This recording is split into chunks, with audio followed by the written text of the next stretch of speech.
Hey everyone, welcome to the GrandLAN video blog for the week of September 4th, 2008. I'm Craig, as usual, your host. We're going to try something new this week. We're going to have 2 installments, and they're not going to be awkwardly edited in case you've watched the last couple where we accidentally shoot too much footage and have to edit it down.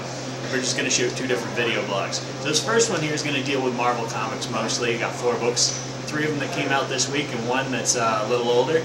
But it's an interesting read, and it was recommended by one of my viewers. So we're going to start first with Amazing Spider-Man, number 570. Almost didn't even see the number. I'm really nervous. I've got an audience today. I just say that to throw the audience off.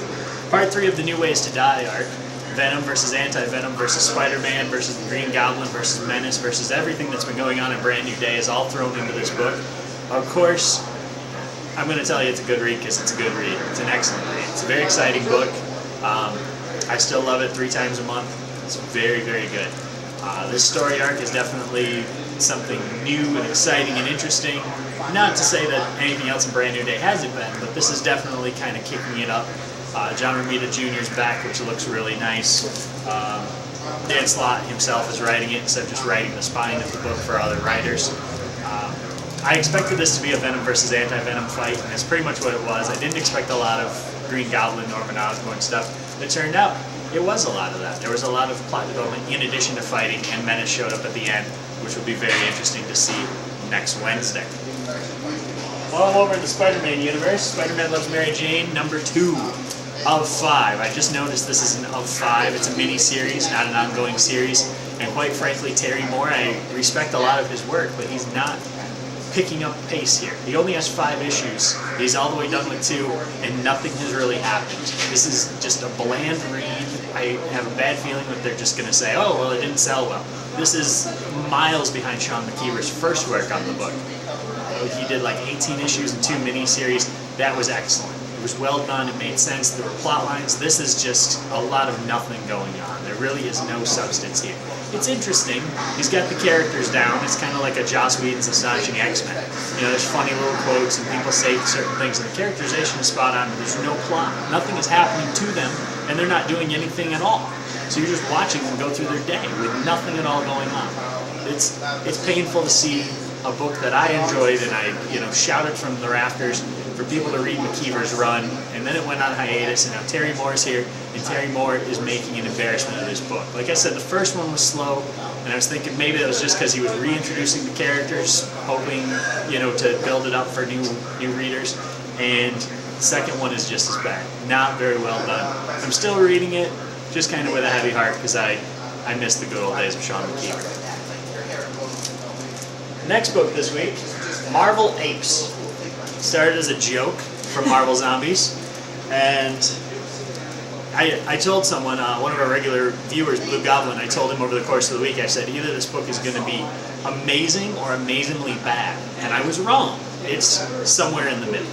Carl Kessel did a really good job of writing this book, and at first it's kind of a throw off, the art is kind of cartoony, and you're just not really sure where it's going, and then the puns start.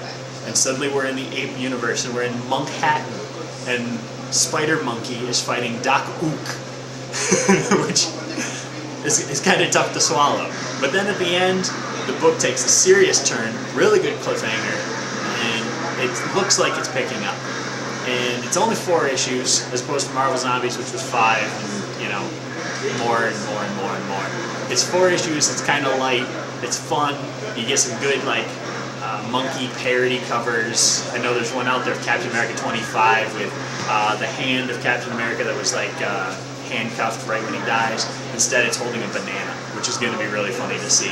But I'm not sure how much this is going to really hold on. It's a fun book. It's interesting. It's middle of the road. It's not, it's not a must read by any sense. But if you think it's just terrible and retread, you'd be pleasantly surprised by picking it up once you get past the puns. Last book for this installment is not new, but was recommended again by the Blue Goblin, Secret Invasion Inhumans. He asked me to read it, and I did enjoy it. I've followed David Hines' work with the Inhumans before in Son of M and leading into the Silent War, and all the various developments that have gone on since then.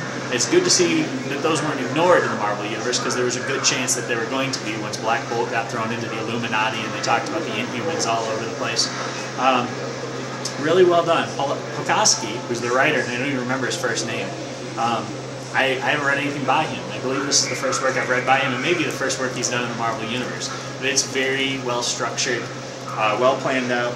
4-issue miniseries, which is nice. I feel like the 3-issue Secret Invasion tie-ins are a little tough, but 4 issues makes it pretty good. It's a good developments with the Inhumans royal family. And I read it more in the interest of the Inhumans stuff than of the Secret Invasion stuff. And there's a couple of Skrulls in here, and again, they're not on Earth, so it doesn't really tie into Secret Invasion proper. But it does kind of have a Skrull vibe of the Skrulls trying to infiltrate the Inhumans, and that has stuff to do with the Kree and the Skrulls. And it's supposed to lead into War of Kings, which is going to be really exciting between the Inhumans and the Shi'ar later this year and into next year. So definitely highly recommended. I'm kind of sorry I skipped it on the first week, but I'm looking forward to seeing what else is going to happen here before this series is over.